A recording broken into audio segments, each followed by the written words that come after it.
बिस्मिल्लाहिर्रहमानिर्रहीम। अस्सलाम वालेकुम नाज़रीन, मैं हूं आपका होस्ट अहमद फवाद। अहम खबरों के साथ आज की व्लॉग में आपकी खिदमत में हाजिर हुआ हूं। पहली बड़ी ब्रेकिंग न्यूज़ तो ये है कि इमरान खान साहब के हवाले से, इमरान खान साहब के मामले को लेकर एस्टेब्लिशमेंट की जो बर्फ़ है ना, वो पिघल गई है। इमरान खान साहब से एक और ज़रिए से रब्ता करने की या पैगाम पहुँचाने की कोशिश की गई है। कुछ आम तरीन तफसीलात इस वाले साहब के साथ शेयर करूँगा। दूसरी इंपॉर्टेंट खबर यह है कि पेंटागन, अमरीकी स्टैब्लिशमेंट या अमरीकी जर्नलों ने अचानक से पार्टी बदल ली है और वो नेतन्याहू के कैंप में जाकर बैठ गए हैं। एक तरफ तो ईरान और अमरीका मुज़ाकरात चल रहे हैं और एन मुज़ाकरात के दौरान ये खबर सामने आना।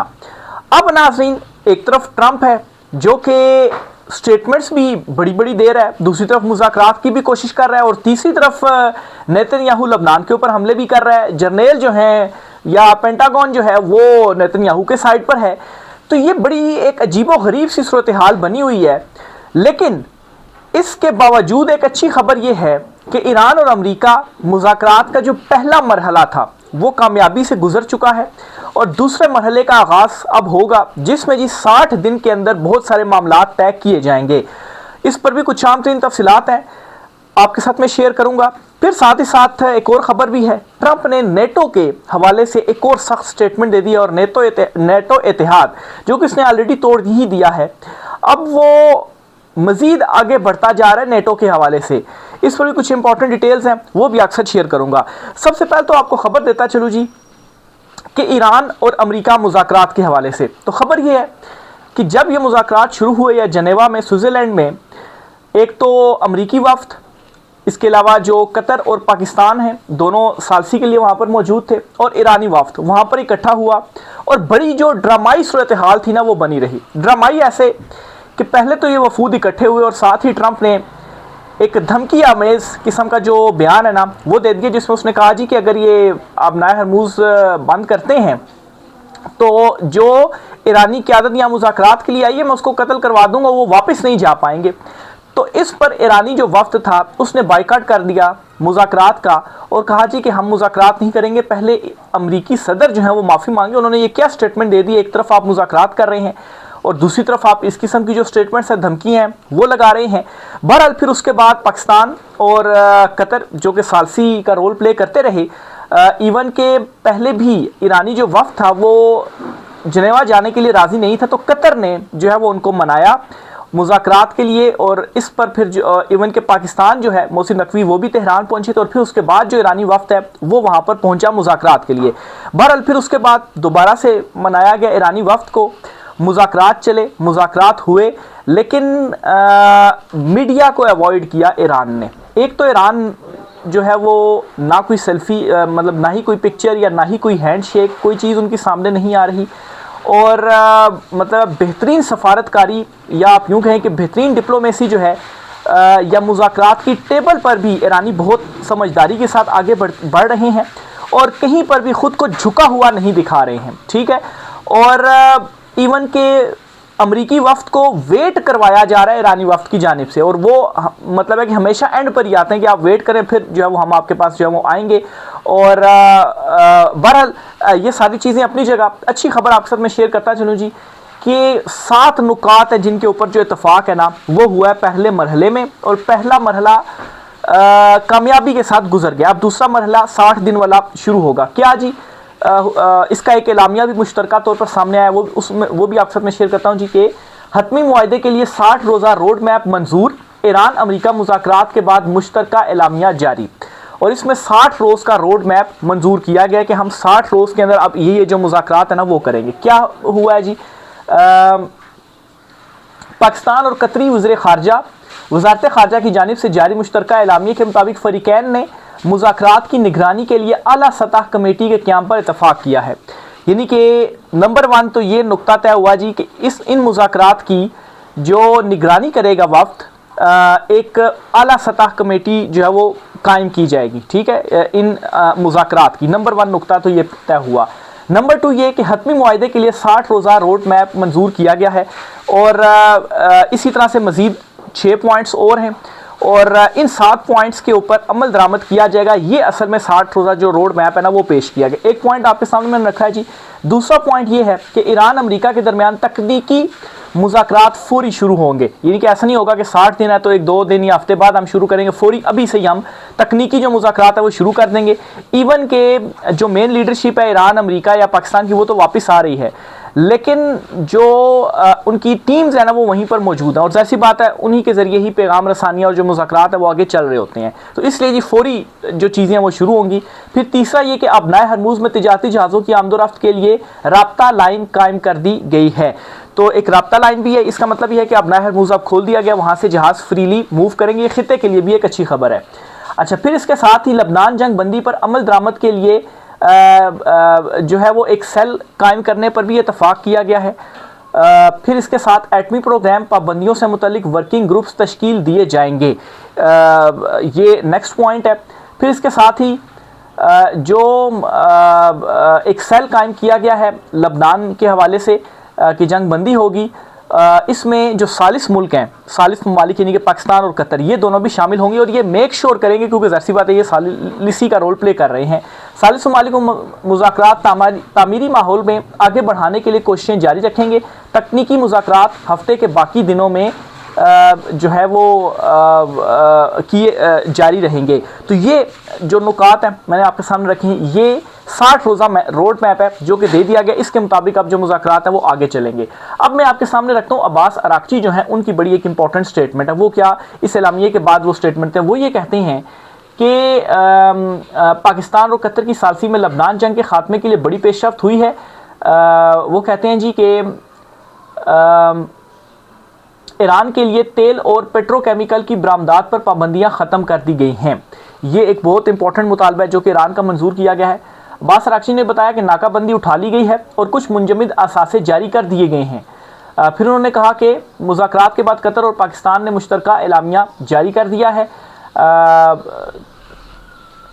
एलामिया के मुताबिक फ़रीक़ैन ने मुज़ाकरात की निगरानी के लिए आला सतह कमेटी के क़याम पर इत्तफ़ाक़ कर लिया है। हतमी मुआहदे के लिए 60 रोज़ा रोड मैप मंजूर किया गया। तो ये वही लाइन जो है वो रिपीट हो गई।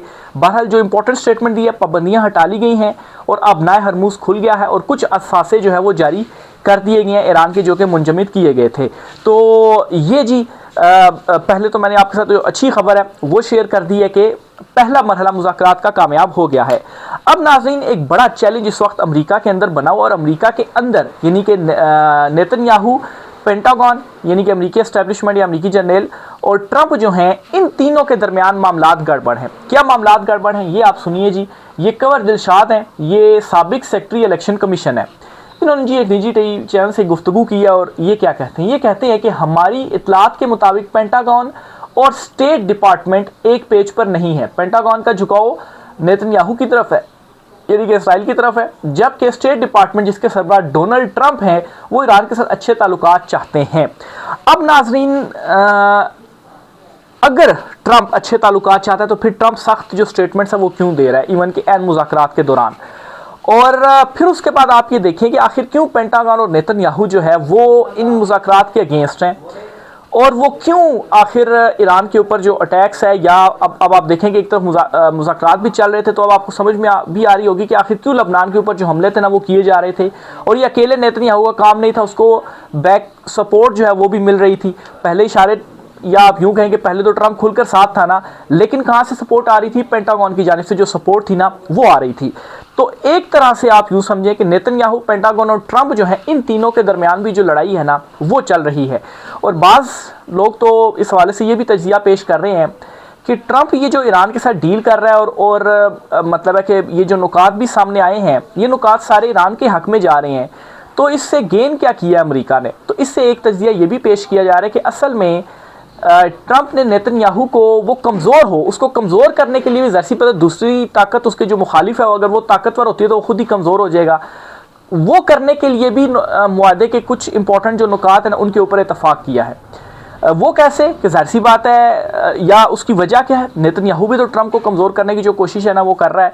ट्रंप की इस वक्त सूरत हाल ये है कि जो अमरीकी कांग्रेस है उसके जो दोनों ऐवान है, दोनों में अक्सरियत खो चुका हुआ है ट्रंप। और अमरीकी एस्टैब्लिशमेंट तो वैसे ही शुरू दिन से कहा जाता था जी कि वो ट्रंप के अगेंस्ट ही है, यानी कि उधर पेंटागन या जर्नल, खुले लफ्ज़ों में आप कह लें, पेंटागन में सारे वही होते हैं ना। तो आखिर ऐसा क्यों है कि वो ट्रंप के साथ क्यों नहीं है। तो ये उनका आपस का भी एक जो खेल है ना वो यहाँ पर चल रहा है। तो बहरहाल जी ये मुख्तलिफ जो इसके एंगल्स हैं वो पेश किए जाते हैं। बहरहाल अच्छी खबर जो ये थी कि मुज़ाकरात का इनिशियल वो पूरा हो गया है। बहरहाल मैं समझता हूँ कि इसमें नेतन्याहू के लिए भी बड़ी जीत ये है कि अगर दोबारा जंग नहीं भी होती है, लबनान के ऊपर वो अटैक अब नहीं भी कर पाता ना, तो एटलीस्ट जो इलाके उसने कब्जे कर लिए ना वो भी वो छोड़ नहीं रहा। तो ये भी एक इंपॉर्टेंट डेवलपमेंट, इंपॉर्टेंट नुकता है जो कि इन जो ईरान के हक में तो नुकात बताए जा रहे हैं, लेकिन दूसरी तरफ क्या चल रहा है, उन्होंने क्या गेन किया, वो चीज़ें नहीं जो है वो बताई जा रही। तो एक नुकता ये आपने जहन में रखना है कि उन्होंने ये गेन किया है कि जो इलाके उन्होंने कब्जे में ले लिए हैं वो तो इलाके वो नहीं छोड़ रहे हैं। ठीक है, जंगबंदी अगर हो भी जाती है तो बाद में देखेंगे, बाद में ट्रंप चला जाएगा, उसके बाद फिर चीज़ों को जो है वो देखा जाएगा, लेकिन जो इलाके उन्होंने कर लिए उनके ऊपर भी वो कब्जा नहीं छोड़े। अगली खबर जी इमरान खान साहब के हवाले से जो है वो आपके साथ में शेयर करता हूँ जी। और इमरान खान साहब को एक मरतबा फिर से जो पैगाम है ना वो दिया गया। अब पैगाम क्या है ये जी, बुनियादी तौर पर सुहेल वड़ाइश हैं जी, उन्होंने एक कॉलम लिखा है और इस कॉलम में एक मरतबा फिर से उन्होंने इमरान खान साहब को मैसेज दिया है और इसमें वो ये कहते हैं कि जो बर्फ़ है ना वो अभी पिघली हुई है। वो कहते हैं कि ये गौर से सुनिएगा, सुहेल वड़ाइश साहब कहते हैं कि महमूद अचकज़ई मुज़ाकरात के लिए बेहतरीन और मौजूद शख्स हैं। हुकूमत और मुक़तदरा भी इस हवाले से कोई मोतबर और मौजूद शख्स मुकर्रर करे ताकि वाकई संजीदा और बामानी मुज़ाकरात हो सकें। बर्फ़ पिघल कर दोबारा सर्दियों में जम ही ना जाए, गर्मियों में ही पिघली हुई है। पिघली हुई बर्फ़ से फ़ायदा उठा कर सियासी पानी रवा करने का बंदोबस्त कर लिया जाए। तो ये एक मरतबा फिर से इमरान खान साहब को ही मैसेज है जी। और इसमें क्या मैसेज है कि एक मरतबा फिर से जो इस्टेब्लिशमेंट है, ताकतवर हल्के हैं, मुक़तदरा है जी, वो चाहती है इमरान खान साहब से मुज़ाकरात करना, इमरान खान साहब के साथ बेसिकली मामलात तय करना चाहते हैं। लेकिन मसला फिर वही है कि वो अपनी शराइत के ऊपर चाहते हैं, वो चाहते हैं जी कि सेटअप चलता रहे। इससे पहले भी सुहेल वड़ाइश ने कॉलम लिखकर जी का जाना ठहर गया ये बात की। फिर उसके बाद जुनैद सलीम की एक खबर जो है मैंने आपके साथ शेयर की, जिसमें वो कहते हैं कि ये सेटअप जा रहा है, कोई कौमी जो हुकूमत है वो आएगी, 50% ये जो निज़ाम है वो या इस निज़ाम के जो करता धरता है उनको फारिग कर दिया जाएगा, उड़ा दिया जाएगा। नवाज़ शरीफ ये जो बात है वो कर रहे हैं। और फिर उसके अलावा हफीज़ुल्लाह न्याज़ी जो हैं वो ये बात कर रहे हैं हुकूमत के जाने के हवाले से। फिर इसके अलावा मीडिया में अचानक से एक बयानिया बनना शुरू हो गया हुकूमत के अगेंस्ट, और इनके जो वज़ीर हैं उनके स्कैंडल भी आ रहे हैं और उनके हवाले से जो तनकीद है वो भी की जा रही है। फिर इसके अलावा नून लीग के अपने जो सीनियर वज़ीर हैं वो बड़े चीख कर बातें कर रहे हैं, उनकी चीखें निकल रही हैं, वीडियो डाले जो है वो ख़त्म करो, उनके ऊपर जो पाबंदियाँ वो लगाओ। तो ये सारी चीज़ें मतलब इतनी हैपनिंग्स हो गई है ना कि अब अगर मैं समझता हूँ कोई शक भी था, कोई शुबा भी था ना, तो वो दूर हो जाना चाहिए कि एक तो इमरान खान साहब से कोशिश की जा रही है, क्योंकि अगर होना एक दो चीज़ें हों या एक दो साफ़ियों की जानिब से कहा जा रहा हो, मतलब इतनी सारी डेवलपमेंट्स हो चुकी हैं, इतने सारे साफ़ियों की जानिब से लिखा जा रहा है, मीडिया पर बयानियाँ या दीगर जो सारी डेवलपमेंट्स हुई हैं, जो डॉट कनेक्टिंग जो मैंने आपके सामने रखी है, तो अब तो इसमें शुबा नहीं रहना चाहिए कि इमरान खान साहब से जो है वो ये मैसेज दिया जा रहा है अभी बर्फ़ पिघली हुई है, मुज़ाकरात मामलात तय कर लें हमारे साथ, बाद में फिर बर्फ़ फिर से जो है वो जम जाएगी। अच्छा, सवाल ये भी है ना कि अगर इमरान खान साहब मान नहीं रहे हैं, वो डटे हुए हैं, तो फिर ये क्यों चाहते हैं कि इमरान खान साहब के साथ मुज़ाकरात हम करें? क्योंकि अभी इक़्तिदार में अमेरिका से भी ताल्लुकात वगैरह जो है वो ठीक हैं, तारीफ़ें शरीफ़ें भी होती हैं, तो फिर ये क्यों चाहते हैं? इनको तो मतलब है सपोर्ट मिली हुई है, हुकूमत अगर ये ना चाहे तो नहीं जाएगी। इसकी वजह यह है कि ये आर्जी सिर्फ़ और सिर्फ ये अभी जो इन्होंने ये निज़ाम कायम किया हुआ ना, ये सिर्फ़ और सिर्फ आर्जी है, ये कभी भी ड्राम करके गिर सकता है, ठीक है। और अगर इमरान खान साहब के साथ डील नहीं हुई ना, तो कल को जब ये गिरेंगे ना, तो इनको मालूम है फिर हमारा क्या होगा। असल में ये एक जो चीज़ है ना वो जहनों में बैठी हुई है, इसलिए चाहते हैं जी कि अभी हम ताकत में, हम ऊपर है, तो इमरान खान साहब के साथ अगर हमारी चीज़ें सेटल हो जाती हैं तो फिर क्या होगा, एक मुस्तकिल हल हमें मिल जाएगा। फिर इमरान खान साहब की मकबूलियत हम ख़त्म जो है वो कर देंगे कि देखिए इमरान खान ने भी जो डील है ना वो ले लिया। अगर इमरान खान साहब डील नहीं लेते तो कितना अर्सा आप जेल में रखेंगे? इमरान खान जैसे ही बाहर आएंगे तो हुकूमत तो उन्होंने करनी ही करनी है, हुकूमत उन्हें मिलनी ही मिलनी है, ये बात तो तय है जितनी इस वक्त उनकी जो मकबूलियत है। तो इस वजह से भी ये जो कोशिशें हैं ना जी वो की जा रही हैं। एक दो चीज़ें और भी आपसे शेयर करता चलूँ कि ट्रंप ने ना नेटो इतिहाद के ऊपर एक मरतबा फिर से तनकीद की है। ट्रंप ने यह कहा है कि ईरान के मामले पर अमरीकी सदर डोनाल्ड ट्रंप ने इटली समेत नेटो इतिहादियों पर कड़ी तनकीद करते हुए कहा कि अमरीका ने नेटो पर खरबों डॉलर्स खर्च किए हैं। ट्रंप ने कहा कि इटली और इसके वज़ीर आज़म ईरान और इसके संगीन जौहरी ख़तरे के ख़िलाफ़ किसी कार्रवाई में शमूलियत का सोच भी नहीं रहे। अच्छा, ये इटली के जो प्राइम मिनिस्टर है ना, इसके साथ वैसे ही ट्रंप का जो फड्डा है ना वो चल रहा है, दोनों तरफ से स्टेटमेंट्स आ रही हैं तो इटली और साथ में जो नेटो इत्तेहाद है, दोनों को इसलिए भी ट्रंप रगड़ आया जी। और इसकी एक रीज़न ये भी है कि ट्रंप चाहता था कि ईरान वाले मामले के ऊपर ये हमारे साथ खड़े हों, हमें बेसिस दें, फ़िज़ाई हदूद जो है वो हमें इस्तेमाल करने दें। लेकिन यूरोप ने मना कर दीजिए कि हम ना ही आपको अपनी बेसिस देते हैं, ना ही हम अपनी जो फ़िज़ाई हदूद है ना वो आपको यूज़ करने देते हैं। अमेरिकी सदर नेटो इत्तेहादियों पर तनकीद करते हुए कहा कि हमने कई दहाइयों तक इन ममालिक का दिफा किया। उन्होंने कहा है कि आजमाइश आई तो वो ना हमारे दिफा और ना ही बाकी दुनिया के लिए मौजूद थे, ये अच्छी बात नहीं है। तो इसलिए जी ट्रंप उनके ऊपर जो तनकीद है ना वो भी कर रहा है। ऑलरेडी जर्मनी और एक दो ममालिक और से ट्रंप ने जो अमरीकी फ़ौज है ना वो वापस बुलाने की जो ऑर्डर्स हैं ना वो जारी कर दिए हैं, और ऐलानात भी हो गए हैं कि इतने टाइम में, इतने वक्फे के साथ ही जो फ़ौजें हैं ना अमेरिका की, वो नेटो जो ममालिक हैं वहाँ से वापस आ जाएंगी। तो ये सबसे बड़ा इतिहाद था ना वो देखें आपने, ईरान की मतलब है हर महाज के ऊपर इतनी कामयाबी हुई है कि इस सबसे बड़े इतिहाद को भी ईरान ने तोड़ दिया। आखिर मैं आपको बताता चलूँ कि गिलगित बल्तिस्तान जहाँ पर हाल ही में इलेक्शन हुए हैं, बहरहाल 33 में से 30 नौ मुंतखब जो अरकान है ना उन्होंने आज हल्फ उठा लिया है। इसमें स्पीकर गिलगित बल्तिस्तान असम्बली नज़ीर अहमद एडवोकेट ने जो ये हल्फ है ना वो लिया है। पीपल्स पार्टी के 13 और नून लीग के 9 अरकान ने इसमें हल्फ उठाया, जबकि इस्तेहकाम पाकिस्तान पार्टी के 6 और MWM के 1 रुकन ने हल्फ लिया। तो अब इसमें बज़ाहिर यही है जी कि पीपल्स पार्टी का ही, या बज़ाहिर कि आप कन्फर्म ही हो गया, बल्कि इनका नाम है जी अमजद हुसैन एडवोकेट जो हैं, इन्हें वज़ीर आला पीपल्स पार्टी ने नामज़द किया है। पीपल्स पार्टी की सीटें भी ज़्यादा हैं। ये जो 6 लोग हैं इस्तेहकाम पार्टी के, ये पीपल्स पार्टी के साथ मिल जाएंगे और फिर उसके बाद GB में पीपल्स पार्टी की जो हुकूमत है वो कायम कर दी जाएगी। PTI के हिमायत याफ्ता आज़ाद रुकन ने भी हल्फ जो है वो उठाया है। तो 3 जो हल्के हैं जी इनका नोटिफिकेशन अदालती हुक्म के ऊपर रुका हुआ है, जिनमें सकरदू का 1 और दिया मीर के 2 हल्के हैं वो शामिल हैं। और बहरहाल जब इनका भी वो हो जाएगा तो फिर उसके बाद ये 3 अरकान जो हैं वो भी हल्फ उठा लेंगे। तो बहरहाल जी GB में भी जो हुकूमत है वो अब आने वाले दिनों में पीपल्स पार्टी की बना दी जाएगी। इस साल से मज़ीद जो भी चीज़ें होती हैं आप तक शेयर करते रहेंगे, राय का कमेंट बॉक्स में कीजिएगा। आज की व्लॉग से इतना ही, इजाज़त दीजिए, अल्लाह हाफ़िज़।